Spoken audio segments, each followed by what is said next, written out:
If your mind feels heavy, if your thoughts refuse to settle, this story is for you. Tonight, you'll travel beyond the noise of the waking world and into a calm realm where nothing needs to be solved and nothing needs to be remembered. Guided by the quiet presence of Hades, you'll walk a peaceful passage through the underworld as it was always meant to be. Still, balanced, and safe. Get comfortable now and let the journey begin. Long before fear shaped the stories told about the underworld, before shadows were mistaken for cruelty and silence for sorrow, there existed a path known only to those who moved slowly enough to notice it, a quiet passage that opened not with judgment or flame, but with a soft descent into stillness. And it was along this path that a lone wanderer found himself walking,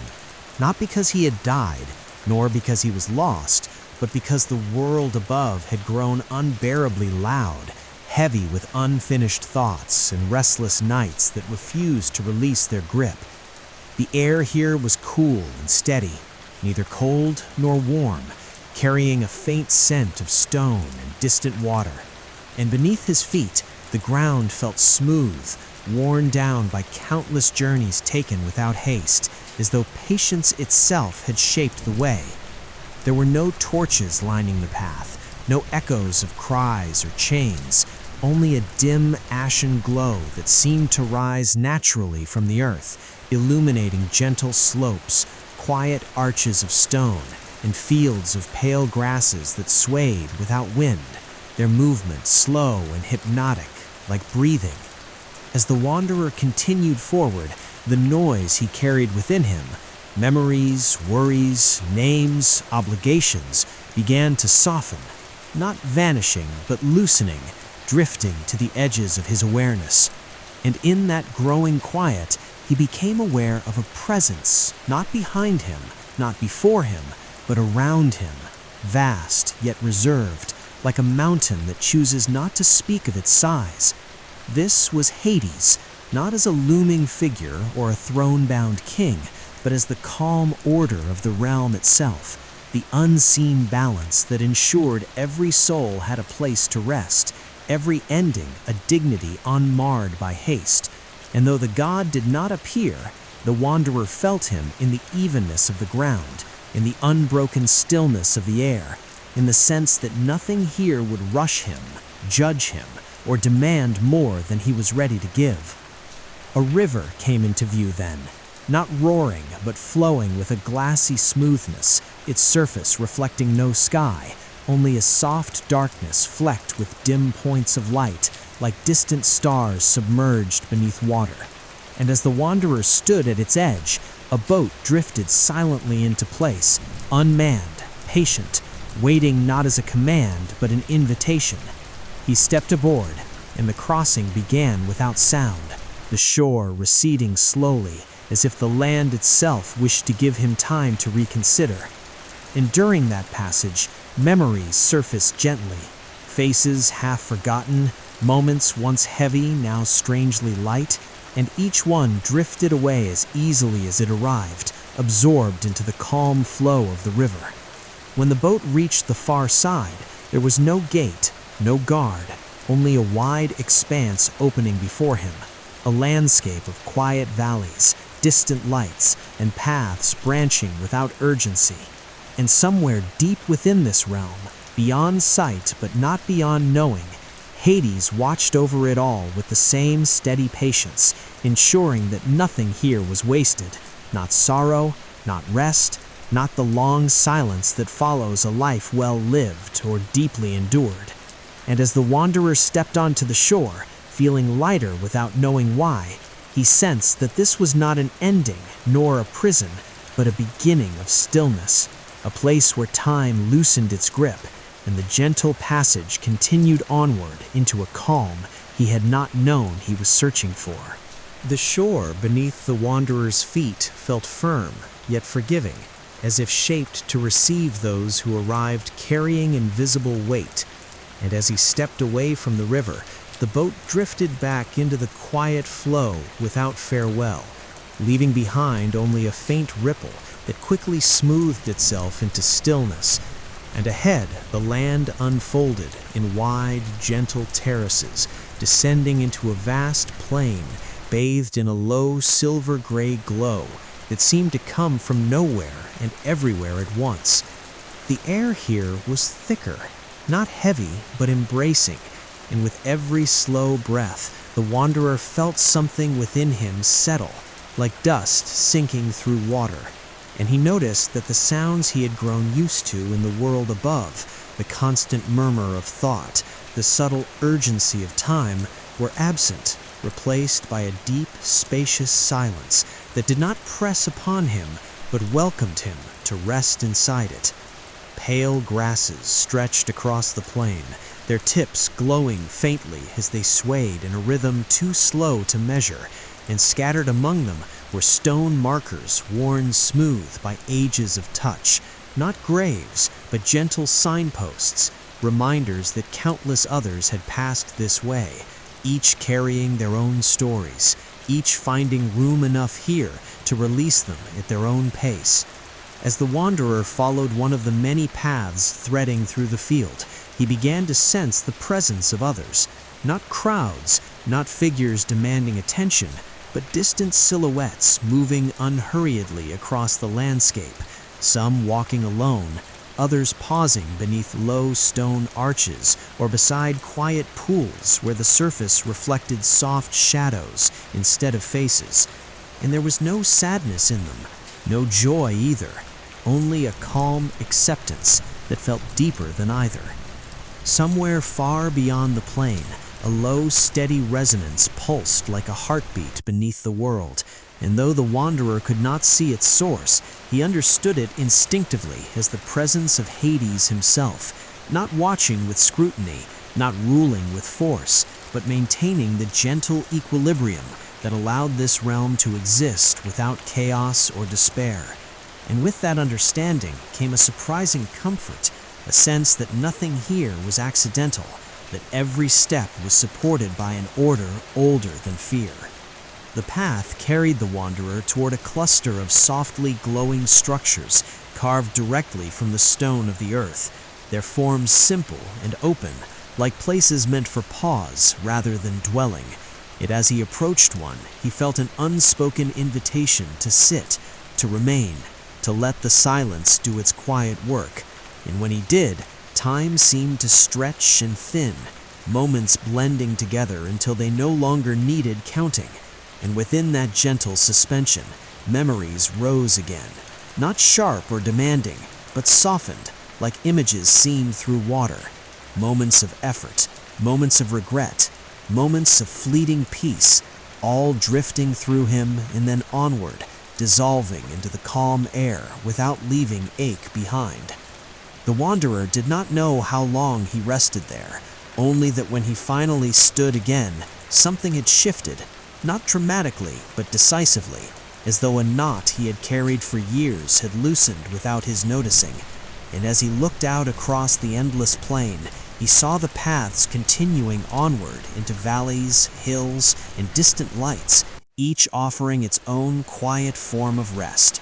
And he understood that this gentle passage had no single destination, only an unfolding stillness that would guide him as far as he wished to go, deeper into the patient, unhurried realm shaped by the quiet watch of Hades. Beyond the resting place, the land began to change almost imperceptibly, as though the realm itself were breathing in long, measured cycles, and the wanderer found that with each step, the ground sloped downward into a wide valley where the light dimmed further, not into darkness, but into a softer shade of twilight that seemed to muffle even the idea of motion. Here the air felt cooler, carrying the faint echo of distant water and stone, and scattered along the path were smooth, shallow pools whose surfaces reflected not the wanderer's form, but shifting patterns of light, like memories released from their need to belong to anyone. As he walked, the wanderer noticed that his own thoughts had grown sparse, appearing less as words and more as gentle sensations, warmth in the chest, ease in the shoulders, a sense of being held by something vast yet kind. And in that quiet awareness, he sensed Hades more clearly than before, not as an observer, but as a presence woven into the structure of the valley itself, steady and unchanging, ensuring that nothing rushed forward and nothing was left behind. The path curved slowly through low hills of dark stone, worn smooth by time, and from within the hills came a soft resonance, like the hum of a distant bell struck once and allowed to fade naturally. And with every pulse, the wanderer felt himself sinking deeper into calm, as if the sound were aligning him with the rhythm of the realm. Figures appeared now and then along the edges of the valley, moving at their own gentle pace, some pausing to touch the stone walls, others kneeling beside the pools as if listening to something only they could hear. And though none spoke, there was an unspoken understanding shared among them that this was a place where effort was unnecessary, where stillness itself was enough. Eventually, the valley opened into a vast, quiet expanse beneath a ceiling of shadowed light that resembled a sky without stars, and at its center stood a single stone platform, broad and unadorned, radiating a calm so profound it seemed to slow the wanderer's breath without his noticing. And as he approached, he realized this was not a throne nor a place of judgment, but a point of balance, a resting heart of the realm where Hades' presence gathered most clearly, not as form, but as certainty, the certainty that every soul was accounted for, every ending held gently, every silence honored.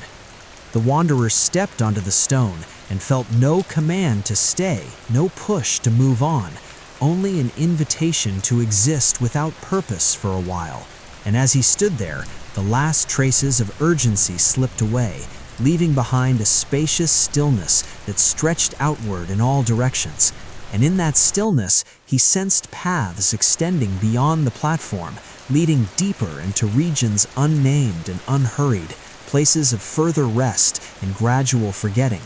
And as he turned toward one of them, moving forward without expectation, the gentle passage continued, unfolding into a calm that had no boundary and no need for an end.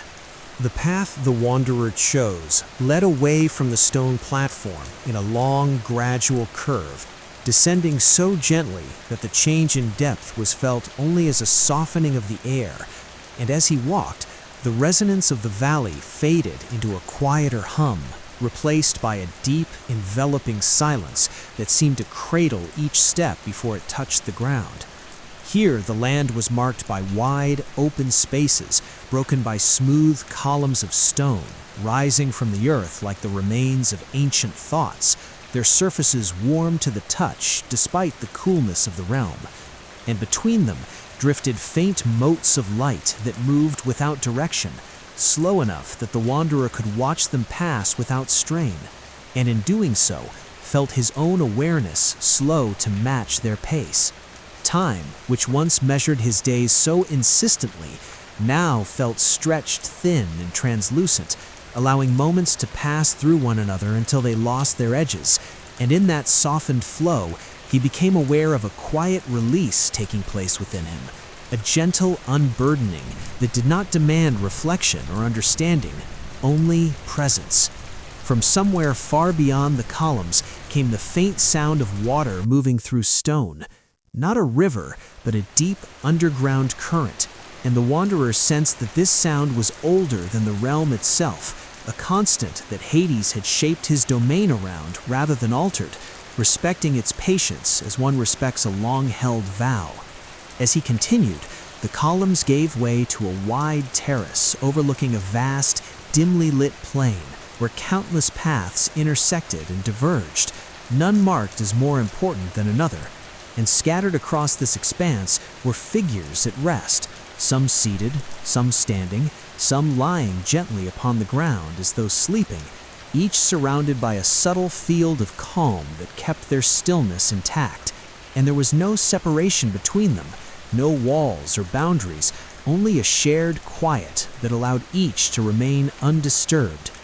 The wanderer paused at the edge of the terrace, feeling no urgency to choose, and in that pause, he sensed Hades once more, not as a presence that approached or withdrew, but as a steady certainty that held the entire scene in balance, ensuring that rest remained undisturbed and that every path remained open. And with that reassurance, the wanderer took another step forward, descending slowly toward the plain, knowing without knowing how that the gentle passage had not yet reached its deepest stillness, and that further calm awaited him just beyond the reach of thought. As the wanderer moved across the plain, his steps growing lighter with each unmeasured moment, the landscape gradually softened into something less defined, as though the realm itself were loosening its form in response to his growing stillness, and the paths beneath his feet faded into smooth, uninterrupted ground that required no direction, no decision, only presence.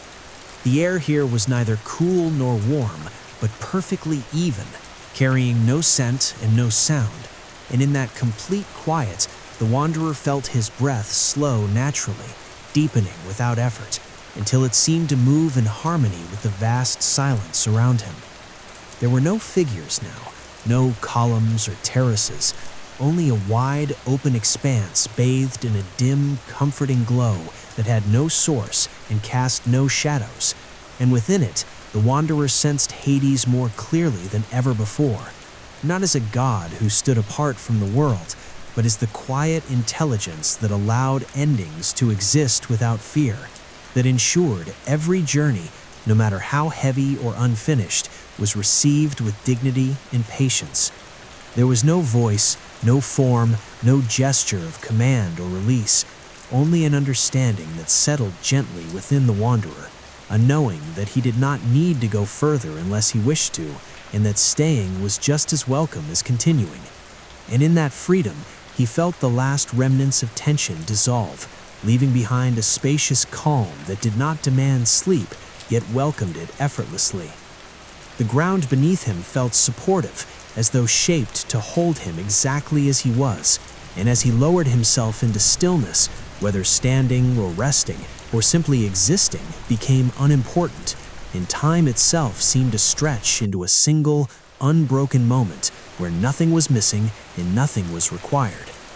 Somewhere beyond awareness, the gentle passage continued on into regions unnamed and uncounted, always open, always patient, but here, in this quiet center of the realm, the wanderer felt complete, held within the steady balance maintained by Hades. And as his awareness softened further, drifting toward rest, the underworld did not close around him, nor did it release him, but remained exactly as it had always been,